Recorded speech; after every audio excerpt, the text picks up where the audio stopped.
Hello everyone, सभी को नमस्कार। तो देखिए, हम लोग आज डिस्कस करने वाले हैं पीजीआई चंडीगढ़ का लैब टेक्नीशियन का पेपर, जिसमें हम लोग प्रीवियस ईयर क्वेश्चन का डिस्कशन करेंगे। एमसीक्यू फॉर्मेट में यहाँ पर क्वेश्चंस रखे हुए हैं। चाहे मेरे भाई आप एमसीआरई के लिए तैयारी कर रहे हो, चाहे आप BSF ASI lab technician, MP group 5, किसी भी आप लैब टेक्नीशियन के लिए तैयारी कर रहे होंगे, ये क्वेश्चन आपके लिए मोस्ट इंपॉर्टेंट है। मैंने हर बार आपसे बोला है कि अगर आप कोई भी exam X Y Z government exam हो चाहे जैसा भी हो, अगर आप उस एग्जाम के लिए तैयारी करना चाहते हैं तो प्रीवियस ईयर क्वेश्चंस आपके लिए मोस्ट इंपॉर्टेंट है सिलेक्शन के लिए। तो यहाँ पर हम वही क्वेश्चंस को डिस्कस करेंगे डिटेल एक्सप्लेनेशन के साथ में, यहाँ पर चीजों को हम लोग समझने वाले हैं। मेरा नाम है मनीष भाई पटेल, आप सभी का स्वागत करता हूँ इस वीडियो में। मेरे भाई चैनल पर पहली बार आए हो तो सब्सक्राइब जरूर कर लेना। डिटेल एक्सप्लेनेशन के साथ में यहाँ पर चीजों को मजेदार तरीके से समझाते हैं। तो चलिए शुरुआत करते हैं क्वेश्चन की। पहला क्वेश्चन क्या कह रहा है, देखो, मसन्स टाइक्रोम स्टेन कोलेजन व्हाट कलर। ठीक है, ये इस तरीके का ये क्वेश्चन पूछा गया है एग्जाम में।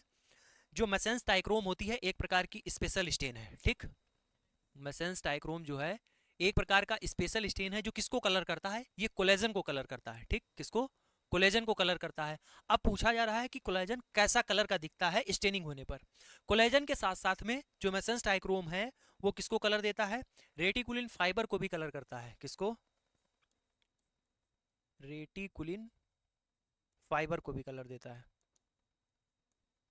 ठीक, ये रेटिकुलिन फाइबर को भी कलर कर देता है और कोलेजन को भी कलर करता है।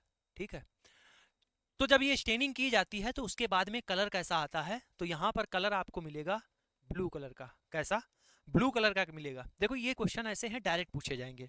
एक तो आपसे ये पूछा जा सकता है कि ये जो है स्पेशल स्टेन किसके लिए की जाती है, पहली चीज। दूसरा ये पूछा जाएगा जब स्टेन होगा तो कैसा कलर आएगा, ये चीज यहाँ पर पूछी जाती है और यही आपके लिए इंपॉर्टेंट है। इसमें आपका मेरे भाई न्यूक्लियाई भी आपका ब्लू कलर का दिखेगा। ठीक, और कोलेजन भी आपका ब्लू कलर का दिखेगा। ठीक है, तो ये बात हो गई। यहां से चलते हैं नेक्स्ट क्वेश्चन की ओर। उससे पहले मेरे भाई आपको एक बात बताना चाहेंगे, अगर लैब टेक्नीशियन एग्जाम के लिए, किसी भी एग्जाम के लिए आप तैयारी करना चाहते हैं, अगर आप डेडिकेटेड सरकारी नौकरी के लिए तैयारी करना चाह रहे हैं मेरे भाई, तो आप इस बैच के साथ जुड़ जाइए। लैब टेक्नीशियन सिलेक्शन बैच 2025 के साथ में जुड़ जाइए। बेहतरीन थ्योरी आपको कराएंगे डिटेल एक्सप्लेनेशन के साथ में।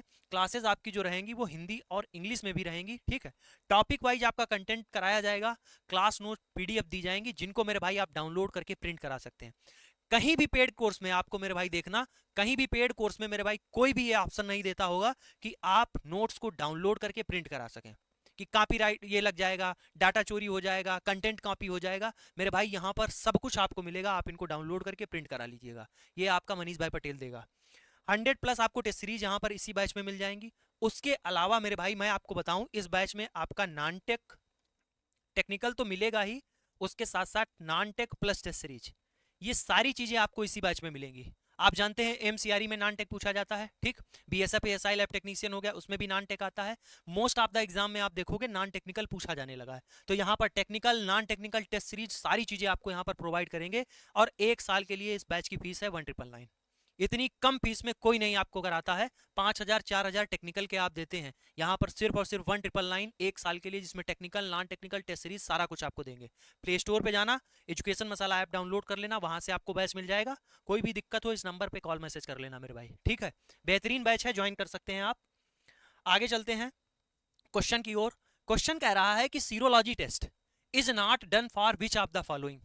क्वेश्चन को जैसे ही आप मेरे भाई देखो, देखो क्या कह रहा है, नॉट, बस तुरंत इस पे आपको मार्क करना है। देखो, आपको क्वेश्चन भी आता है, आपको चीजें भी आती हैं, पर एग्जाम में गलती ना हो, यहां पर यही तो आपको सीखना है। हर कोई धीरे धीरे क्या होता है, जैसे एग्जाम आप देके आ जाते हैं, उसके बाद में कहते हैं अरे यार ये गलती हो गई। क्यों गलती हो गई, आपको ये चीज आ रही थी फिर क्यों गलती हो गई। अगर ये गलती हो रही, इसका मतलब है कि आप क्वेश्चन को हैंडल करना नहीं जान रहे हैं, आप एग्जाम के प्रेशर को नहीं झेल पा रहे हैं, या फिर आपकी बेहतरीन तैयारी है लेकिन आपके अंदर कह रहे हैं कॉन्फिडेंस नहीं आ रहा है। तो ये सारी चीजें आपकी जो है प्रैक्टिस से आएंगी। रेगुलरिटी जब आप पढ़ेंगे और डीप में आप कंटेंट को पढ़ेंगे, थ्योरी को पढ़ेंगे, तभी आपकी चीजें बनेंगी। और तैयारी मेरे भाई ये कंटिन्यूअस में आप करिएगा। कंटिन्यूटी 2 घंटे 3 घंटे डेली आप दीजिएगा, बस, इससे ज्यादा देने की जरूरत नहीं है, ये बात आप ध्यान रखिए। कोई कहे 8 घंटे की पढ़ने की जरूरत है, नहीं भाई, यूपीएससी थोड़ी कर रहे हो। 3 घंटे इनफ है, 2 घंटे इनफ है आपकी तैयारी के लिए। ठीक, क्या कह रहा है कि सीरोलॉजी टेस्ट जो है is not done for which of the following. ठीक, इनमें से किन किन के लिए सीरोलॉजी टेस्ट नहीं किया जाता है। ठीक है, सिफिलिस, एचआईवी, एकेंथ अमीबा या फिर डेंगू। तो देखो एक एक ऑप्शन को पढ़ते हैं।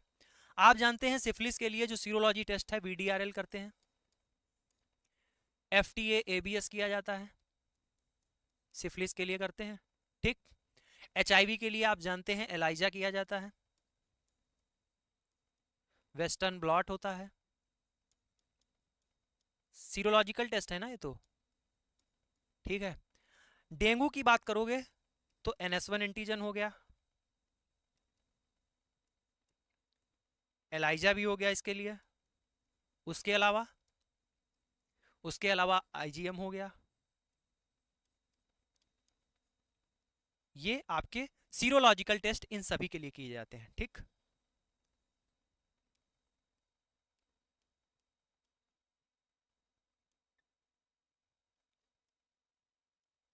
अब बात करो एकेंथ अमीबा।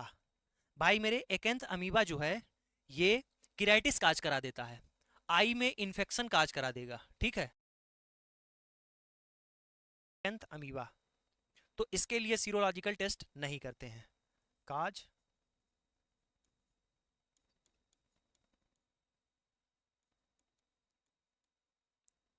इन्फेक्शन इन आई, ठीक।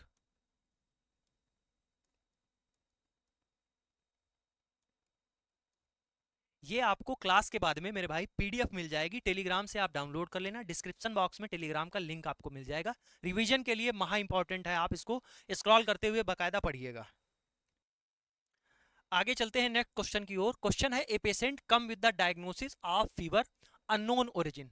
मतलब एक पेशेंट आपके पास में आया हुआ है जिसमें फीवर का अननोन कारण है, ठीक है। What is the most likely organism causing it. इन चार में से बताना है कि कौन सा ऑर्गेनिज्म ज्यादातर, मतलब इन चारों में से कौन सा मोस्ट प्रेफरेबल है जो ये काज कर सकता है। पहला है साल्मोनेला टाइफी, दूसरा है स्टेफाइलोकोकस ऑरियंस, तीसरा है लेप्टोस्पाइरा, चौथा है इकोलाई, ठीक। अब देखो सबसे पहले बात करो कि किसकी बात की, डायग्नोसिस ऑफ फीवर। मतलब इसमें क्या है, बुखार आ रहा है पेशेंट को और फीवर ऑफ अननोन ओरिजिन की बात की है। इन चारों में से आप देखने से ही पता चल रहा होगा आपको, साल्मोनेला टाइफी क्या काज करता है, टाइफाइड काज करता है। और टाइफाइड काज करता है, आप लोग ये बात जानते हैं, इसी को क्या कहते हैं, इसमें फीवर आता है, ठीक है। और इस फीवर को नाम देते हैं इंटरिक फीवर। क्या बोलते हैं, इंटरिक फीवर। और एनसीईआरटी की लाइन आप देखोगे 102 डिग्री सेंटीग्रेड से अधिक फीवर इसमें आता है, ठीक है, साल्मोनेला टाइफाइड में। और इंटेस्टाइन में परफोरेशन का चांसेस रहता है, और कभी कभी क्या है, अगर भयंकर इसका इलाज ना किया जाए और काफी डिले होता जाए, ठीक है, तो क्या होगा, आप मतलब ये है कि पेशेंट गया नहीं है, दिखाया है नहीं, टेस्ट कराया नहीं है, बुखार के लिए आप दवा लेते जा रहे हैं और समस्या बढ़ती जाए तो मौत भी हो जाती है, ठीक। किसका, साल्मोनेला टाइफी की बात कर रहे हैं, ठीक है। उसके बाद में लिखा है स्टेफाइलोकोकस ऑरियंस। स्टेफाइलोकोकस जो ऑरियंस है वो स्किन इन्फेक्शन काज करता है, ठीक।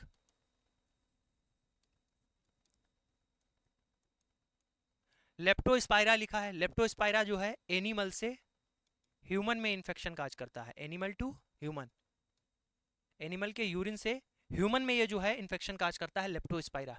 इस्चरेसिया कोलाई की बात करें तो इस्चरेसिया कोलाई आप जानते हैं जो यूरिन में इन्फेक्शन काज करता है, यूरिनरी ट्रैक में,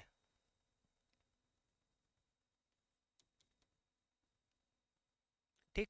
तो यहां पर आप इनमें से आप देख सकते हो फीवर किसी में भी आ सकता है, फीवर इनमें से किसी में भी आ सकता है, ठीक है। लेकिन फीवर का कारण देखो किसमें जो है साफ साफ लिखा हुआ है कि फीवर इसमें आएगा ही, ठीक। अगर किसी को टाइफाइड हो गया है, इंटरिक फीवर हो गया है, ठीक, तो फीवर उसमें आना ही आना है। तो इसका मोस्ट प्रेफरेबल जो सिलेक्ट करेंगे ऑप्शन ए हो जाएगा, साल्मोनेला टाइफी, ठीक है। चलते हैं नेक्स्ट क्वेश्चन की ओर। क्वेश्चन कह रहा है when the urine is store more than 3 hour. Urine को क्या कर रहे हैं, स्टोर कर रहे हैं more than 3 hour, which value is urine will increase. Urine में इनमें से कौन सी वैल्यू इंक्रीज हो जाएगी यूरिन में, आपको बताना है। पहला ऑप्शन आपके सामने दिया गया है ग्लूकोज, दूसरा है प्रोटीन, तीसरा है नाइट्राइट और चौथा है पीएच, ठीक। ग्लूकोज आप जान रहे हैं, अगर ग्लूकोज है आपने यूरिन को स्टोर किया तो क्या हो रहा है, अगर बैक्टीरिया होगा तो इसको क्या करा देगा, इसको मेरे भाई बैक्टीरिया तो डिकम्पोजिशन करा देगा इसका, ठीक है।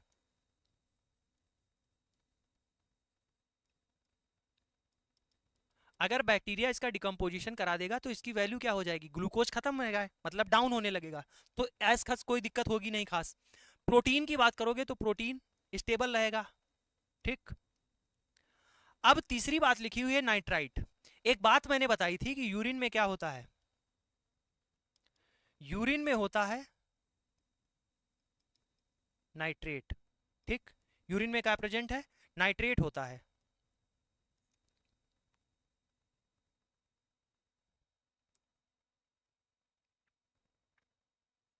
और नाइट्रेट को नाइट्राइट में कन्वर्ट कराता है कौन, बैक्टीरिया। कौन कन्वर्ट करा देते हैं, बैक्टीरिया कन्वर्ट कराते हैं। अगर आपको बैक्टीरिया उसमें यूरिन में नाइट्राइट मिल रहा है, इसका मतलब कौन प्रेजेंट है, बैक्टीरिया। और जब बैक्टीरियल डिकम्पोजिशन हो रहा होगा तो इसकी वैल्यू आपको क्या हो जाएगी, बढ़ती हुई मिलती जाएगी, ठीक है। एज सच पीएच भी बढ़ सकता है, अगर बैक्टीरिया है तो पीएच भी बढ़ सकता है, लेकिन राइट आंसर कौन सा हो जाएगा आपका, सी वाला हो जाएगा, ठीक है। चलते हैं नेक्स्ट क्वेश्चन की ओर। लिखा है wet mount is made for which organism, wet mount is made for which organism. चार ऑप्शन आपके सामने दिए गए हैं, बैक्टीरिया के लिए वेट माउंटिंग करते हैं, वायरस के लिए करते हैं, माइक्रोफाइलेरिया करते हैं, या फिर फंजाई के लिए करते हैं। पहले तो ये बताओ वेट माउंटिंग क्या है, वेट माउंटिंग क्या है मेरे भाई, वेट माउंटिंग इसको बोलते हैं किसके देखने के लिए, माइक्रो ऑर्गेनिज्म को देखने के लिए, ऑब्जर्व करने के लिए वेट माउंटिंग की जाती है, टू ऑब्जर्व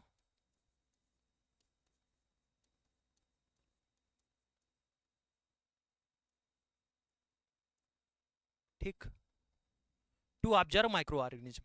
तो यहां से एक बात आपको समझ में आएगी, बैक्टीरिया और फंजाई, बैक्टीरिया और फंजाई दोनों के लिए वेट माउंटिंग की जा सकती है, ठीक, वेट माउंटिंग की जा सकती है। लेकिन बैक्टीरिया में आपने एक चीज सुनी है, किसके लिए, मोटिलिटी देखने के लिए वेट माउंटिंग करते हैं, मोटिलिटी के लिए, ठीक, मोटी मोटिलिटी के लिए करते हैं। लेकिन ऑर्गेनिज्म को देखने के लिए आपको पता है, आप देखते होंगे किसमें, आपने देखा होगा हिमाइट में माइक्रोफाइलेरिया के लिए, ये क्या है, राउंड वार्म है, राउंड वार्म है, क्या काज करता है, फाइलेरियसिस,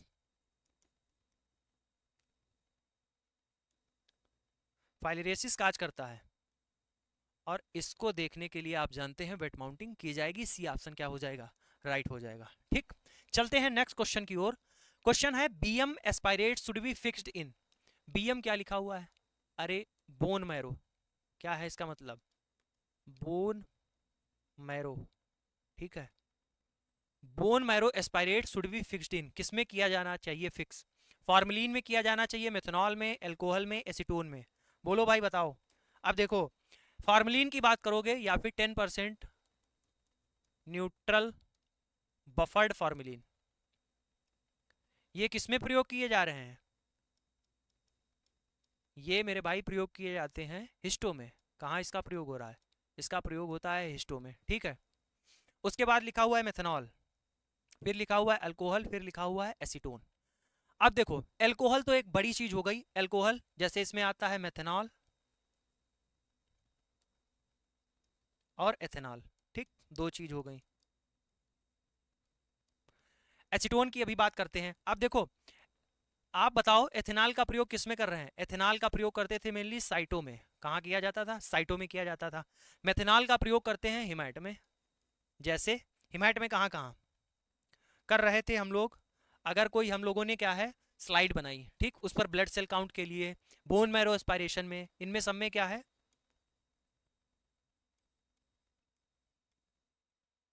इनमें सबके लिए जो है फिक्सेटिव कौन सा यूज कर रहे थे, मेथेनॉल यूज कर रहे थे। उसके अलावा मेरे भाई दिया गया है एसीटोन, तो एसीटोन क्या है, एसीटोन मेरे भाई रैपिड फिक्सेटिव है, क्या है, रैपिड फिक्सेटिव है। और इसका प्रयोग कहाँ करते हैं, ये मेरे भाई हिस्टो में तो प्रयोग होता है,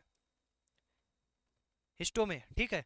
और अगर आपने हिस्टो बेहतरीन तरीके से पढ़ना चाहते हो, कम समय में और शानदार तरीके से, अगर आपको लगता है कि बैच में कैसा सर पढ़ा रहे होंगे क्या है, तो यूट्यूब पर जाके सर्च कर लो हिस्टोपैथोलॉजी बाय मनीष भाई पटेल और साइटोलॉजी बाय मनीष भाई पटेल, आपको दो क्लासेस मिल जाएंगी। उनकी थ्योरी एक बार करना, ठीक है, उनकी थ्योरी एक बार करके देखना, 20,000 30,000 लोग उसको देख चुके हैं, चाहे वो हिस्टो हो चाहे वो साइटो हो, एक बार वो थ्योरी आप करके देख लोगे, आपको खुद पता चल जाएगा, ठीक है, कि किस तरीके से बैच में थ्योरी कराई गई होगी।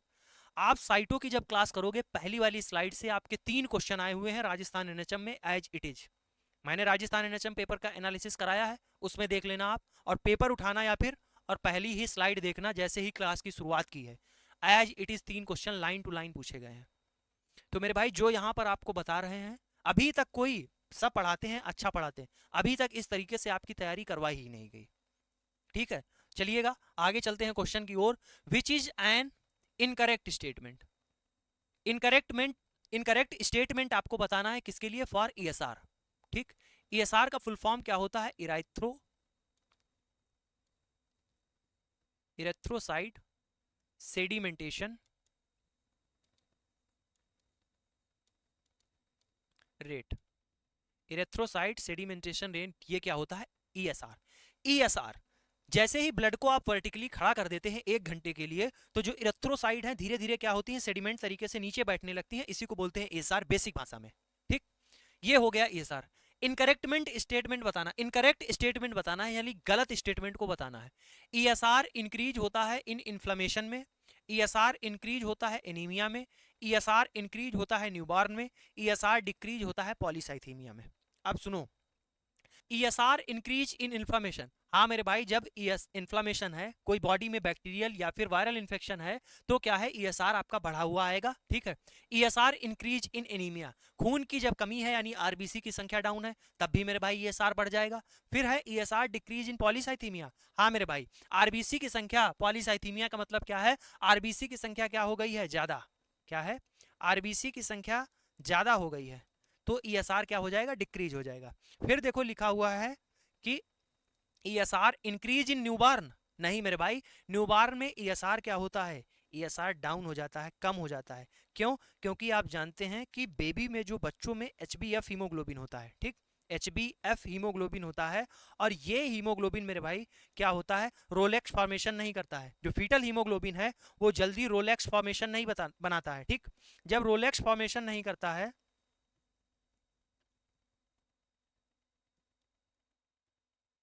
रोलेक्स फॉर्मेशन नहीं बनाता है, ठीक, तो ईएसआर इसका घटा हुआ आएगा। ठीक, तो ये बात हो गई किसकी? तो यहां से कौन सा सही है? इनकरेक्ट स्टेटमेंट कौन है ये बताइए। तो यहां से इनकरेक्ट स्टेटमेंट कौन सा होता है? ये होता है मेरे भाई सी वाला ऑप्शन। ठीक है, सी वाला ऑप्शन। चलते हैं नेक्स्ट क्वेश्चन की ओर। कह रहा है which organism transmit infection in the human through the urine. पूछा है कि कौन सा ऑर्गेनिज्म इन्फेक्शन को ट्रांसमिट करता है ह्यूमन में थ्रू यूरिन, यूरिन के थ्रू। ठीक, पहला ऑप्शन है आपके सामने साल्मोनेला, दूसरा है सिजेला, तीसरा है लेप्टोस्पाइरा, चौथा है इकोलाई। देखो, साल्मोनेला की बात करें तो ये मेरे भाई क्या है? साल्मोनेला कैसे है? ये ट्रांसफर होता है, मतलब फैलता है किससे? कंटामिनेटेड फूड एंड वाटर से।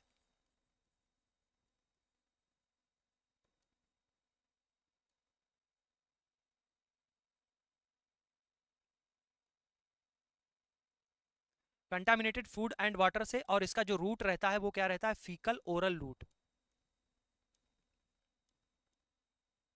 फीकल ओरल रूट रहता है।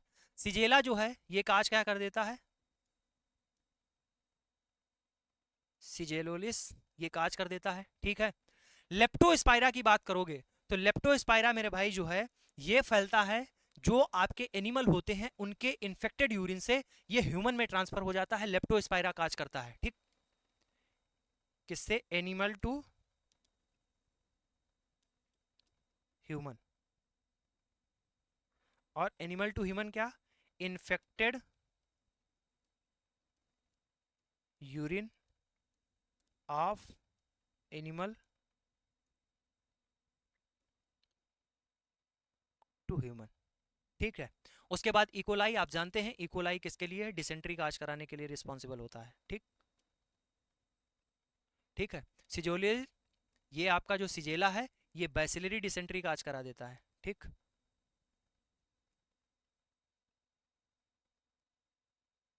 तो इसका यहां से सी ऑप्शन राइट हो जाएगा। चलते हैं नेक्स्ट क्वेश्चन की ओर। क्वेश्चन है what do +2 - 2 SD value, 2 SD value typically represent in the quality control. क्या लिखा हुआ है? पूछा गया है what do +-2 SD value typically represent in the quality control. 2 SD क्या है? पहले तो ये बताओ ये क्या है? SD होता है स्टैंडर्ड डेविएशन।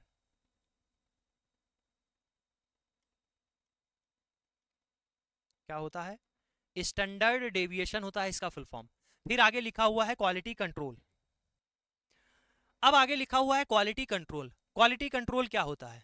जो हम एनालिटिकल मेथड का यूज कर रहे हैं वो परफॉर्मेंस क्या है उसकी, ठीक, जो टेस्ट लगा रहे हैं उसकी रिलायबिलिटी क्या है, ठीक, तो ये सब किसके अंतर्गत आता है? ये क्वालिटी कंट्रोल के अंतर्गत आता है।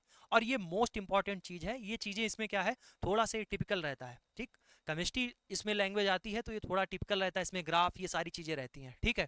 तो क्वालिटी कंट्रोल क्या हुआ, इसमें हम लोग इंश्योर करते हैं जो टेस्ट है वो सही पर रिपोर्ट देगा कि नहीं, इसकी जो है टेस्ट की रिलायबिलिटी क्या है, ये सारी चीजें किसमें देखते हैं, क्वालिटी कंट्रोल में चेक करते हैं। और ये जो 2 ± 2 SD है, स्टैंडर्ड डेविएशन है, ये क्या बताता है, ये बता रहा है कंट्रोल लिमिट, ठीक, क्या है, कंट्रोल लिमिट बताता है। ऐसे होती है +-1 SD, फिर आता है +-2 SD, और फिर आती है +-3 SD। अगर इसके अंतर्गत आप जाएं देखेंगे, अगर आपका +-1 SD आ रहा है, वैल्यू आ रही है, तो इसका मतलब होता है टेस्ट का जो परफॉर्मेंस है वो सही है, यानी नॉर्मल डिस्ट्रीब्यूशन है, ठीक। उसके बाद में +-2 SD आ रहा है, स्टैंडर्ड डेविएशन आ रहा है, इसका मतलब क्या है, नीड इन्वेस्टिगेशन, आपको पता करने की जरूरत है, ठीक। और अगर +-3 है तो रिजेक्ट करना है रन को, ठीक, जो आपने टेस्ट किया है वो गड़बड़ आ रहा है, ठीक। ये कंट्रोल लिमिट होती हैं। इससे क्वेश्चन पूछा गया, बेहतरीन क्वेश्चन है, ऐसे क्वेश्चन पूछे जा सकते हैं मेरे भाई, ठीक है। आगे चलते हैं क्वेश्चन की ओर। क्वेश्चन है pH2, जो pH2 is how many times more acidic then pH3। जो pH2 होता है वो how many times more acidic है pH3 से, आपको बताना है। pH अगर किसी भी आपका सोल्यूशन दिया गया उसका pH 2 है, कोई सोल्यूशन उसका pH 3 है, तो आपको बताना है pH 2 pH 3 से कितने टाइम्स एसिडिक है, 10 गुना, 100 गुना, 1000 गुना, 10,000 गुना, ठीक। ये आपके सामने ऑप्शन दिए गए। तो देखो मेरे भाई, ये जो यहां पर चीज लिखी हुई है, एक बात याद रखो, 1 यूनिट चेंज इन pH बराबर 1 यूनिट चेंज इन pH बराबर 10 changes in H+ ion concentration,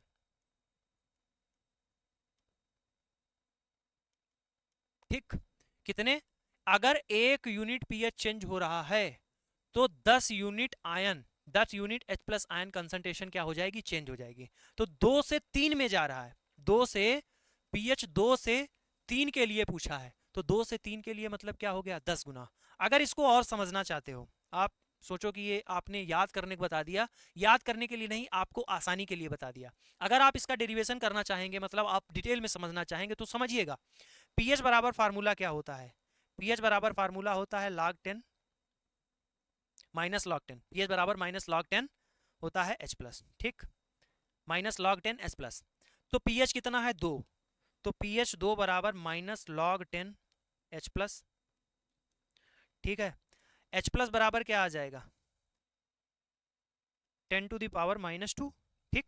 H+ बराबर क्या आ जाएगा, 10⁻⁻²। अब ऐसे ही सेम निकालो pH 3 के लिए, ठीक, pH बराबर -log 10 H+, ठीक। pH कितना है, 3 के लिए निकाल रहे हैं, तो -log 10 H+। H+ बराबर क्या आ जाएगा, सीधा लिखो H+ बराबर 10⁻⁻3। अब यहां से हम लोग रेशियो निकालेंगे। रेशियो अगर आप निकालोगे तो मेरे भाई 10⁻⁻2 अपान 10⁻⁻3, आगे चलो तो 10⁻⁻2 + 3, ठीक। आगे आओगे 10⁻1 बचता है, और ये कितना हो गया, 10 हो गया, ठीक। तो आपका रेशियो निकल के आ गया। ये सारी कहानी आपके मैथ के टीचर विशाल सर समझाएंगे, मैंने आपको बता दिया, समझने वाले सारी चीजें समझ गए, ठीक। यहाँ से आप देखो, मैंने इतना ताम झाम करके आपको बता दिया कि pH 2 आपने H+ निकाल लिया, pH 3 का H+ निकाल लिया, आप रेशियो निकालेंगे, रेशियो निकाल के रखेंगे, आपका 10 आ जाएगा, यानी 10 टाइम्स आ गया। ए ऑप्शन आपका सही हो गया। यहां से मेरे भाई, या फिर ये याद कर लो कि अगर 1 यूनिट चेंज होगा, 2 से 3 में जा रहे हैं, तो 10 चेंजेस, यानी मतलब आपका 10 times H+ ion concentration change हो जाएगा, ठीक है। तो ऐसे अगर 2 से 3 में गए थे तो 10 टाइम, 2 से अगर 4 में चले जाते तो कितना, 10, एक इसका दूसरे का भी 10, ठीक। तो इस तरीके से आपको क्वेश्चन करने की जरूरत रहती है। तो यहाँ पर मेरे भाई हम लोगों ने डिस्कस किए यहाँ पर क्वेश्चन, इस तरीके से ही एग्जाम में क्वेश्चन आपके आए हुए, ये मैंने नहीं क्वेश्चन बनाए, ठीक है, आपके पीजीआई चंडीगढ़ में पूछे गए क्वेश्चंस हैं, उसका एक्सप्लेनेशन आपको समझा रहे हैं, ठीक है। कोई भी क्वेश्चन आपको अपनी पास से नहीं बनाए। आप लोगों की एक आदत है, नया क्वेश्चन ढूंढते हैं, कठिन क्वेश्चन कहाँ कराया जा रहा है, नया लाओ वो कर लें ये कर लें, जो एग्जाम में पूछे जा रहे हैं वो तो कर लो पहले। आप नए के चक्कर में मत पड़िए कि कठिन कठिन जहां क्वेश्चन हो रहे हैं वहां जाके कर लें। बिल्कुल करिए, जब आपकी थ्योरी कंप्लीट हो जाए प्रीवियस ईयर क्वेश्चन आप लगा लें, जितने भी एग्जाम के प्रीवियस ईयर क्वेश्चन हैं आप उनको कर लें। उसके बाद में आप खूब जो है हार्ड हार्ड लेवल के क्वेश्चन करिए, एमडी लेवल के, कोई दिक्कत नहीं है। लेकिन आपके जो एग्जाम में आए, जो आपके एग्जाम के रिविलेंट हो, वो आप करिए, वो आपके लिए बेहतर रहेंगे, ठीक है। तो मेरे भाई इस क्लास को यहीं पर खत्म करते हैं। कल की क्लास में हम लोग इसके आगे जो क्वेश्चन है उनको डिस्कस करेंगे, काफी सारे क्वेश्चन हैं। और मेरे भाई अगर आप बेहतरीन तरीके से अपनी तैयारी को करना चाहते हैं तो ये बैच आपको, ठीक है, बेसिक से बैच आपको प्ले स्टोर पे जाना, एजुकेशन मसाला ऐप को डाउनलोड कर लेना, ठीक है। डाउनलोड करने के बाद में रजिस्टर पे जाना, अपना नाम नंबर ये सारी चीज़ें डालना। 1 लाख से अधिक स्टूडेंट यहाँ पर ऑलरेडी जुड़ा हुआ है। इस पर आप सिलेक्शन करेंगे अपना पैरामेडिकल का, यहाँ से आप पैरामेडिकल का सिलेक्शन करना, उसमें कॉम्पिटिटिव एग्जाम पैरामेडिकल दोनों की तैयारी होती है। यहाँ पर सेलेक्ट करोगे, ये देखो बैनर आ जाएगा आपके सामने बैच का, इस पर जैसे ही टाइप करोगे ऐसे यहाँ पर ऑप्शन आ जाएगा, यहाँ से टैप करके आप मेरे भाई बैच को ज्वाइन कर लेना। अगर कोई किसी और से फोन पे से कराना चाहता है पेमेंट तो स्कैन क्यूआर का ऑप्शन है, तो ये स्कैन क्यूआर पर आप जाओगे तो किसी से भी पेमेंट करा लेना। खुद से करना है तो पे ऑनलाइन करके आप बैच में ज्वाइन हो जाना। इसमें सारी चीज़ें आपको फैसिलिटी मिलेंगी। इस क्लास की पीडीएफ मेरे भाई टेलीग्राम पर मिल जाएगी, डिस्क्रिप्शन बॉक्स में लिंक है, बैच का भी डिस्क्रिप्शन बॉक्स में लिंक आपको मिल जाएगा। तो कल की क्लास में मिलते हैं, और इससे ज़्यादा जितने भी क्वेश्चन बचे हैं कल की क्लास में हम लोग सारे कंप्लीट कर लेंगे। उसके अलावा मेरे भाई अगर आपका कोई भाई बहन दोस्त अभी डीएमएलटी कर रहा है, और अगर आप तैयारी भी कर रहे हैं, तो आप जानते हैं डीएमएलटी वालों के अभी पेपर आने वाले हैं, तो मेरे भाई आपके लिए तो महा इंपॉर्टेंट, डीएमएलटी वालों के लिए भी इंपॉर्टेंट, मैं मैराथन लेके आ रहा हूं जिसमें मेरे भाई फर्स्ट ईयर का कंप्लीट सिलेबस हम लोग डिस्कस करेंगे।